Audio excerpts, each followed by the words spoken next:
Today we're going to look at the ethics of John Quincy Adams. His values are ancient, as we'll also learn.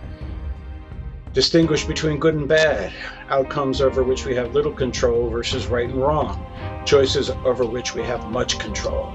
Foresee short-term versus long-term consequences before making those choices, and then accept responsibility, no matter if the outcome is good or bad.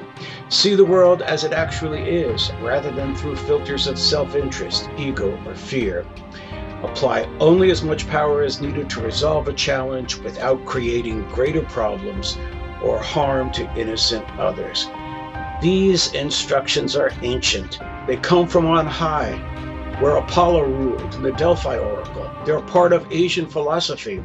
Confucius says, the superior man understands what is right. The inferior man understands what will sell. John Quincy Adams knew about so many things that we take for granted today.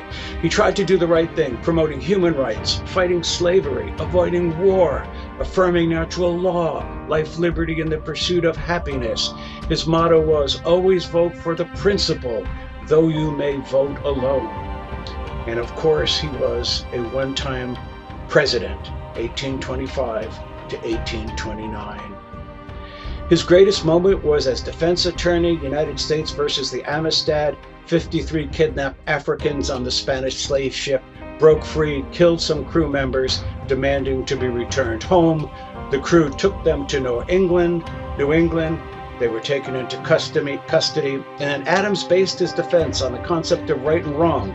The Africans' rebellion was justified because they had a natural right to be free. Adams foresaw the Civil War. In his inaugural address, he acknowledged the challenge of embracing, quote, a constitution founded upon the Republican principle of equal rights, human rights, justice, the purity of elections, and the inviolate freedoms of the press and religious affiliation. He was a one-time president, we mentioned this again, and he lost to Andrew Jackson.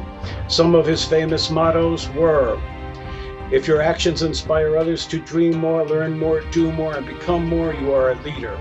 Always vote for the principle, though you may vote alone.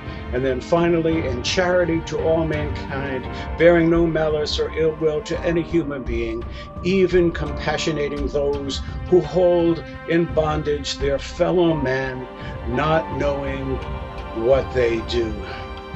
Try, but never fail to try, was always another one of his mottos.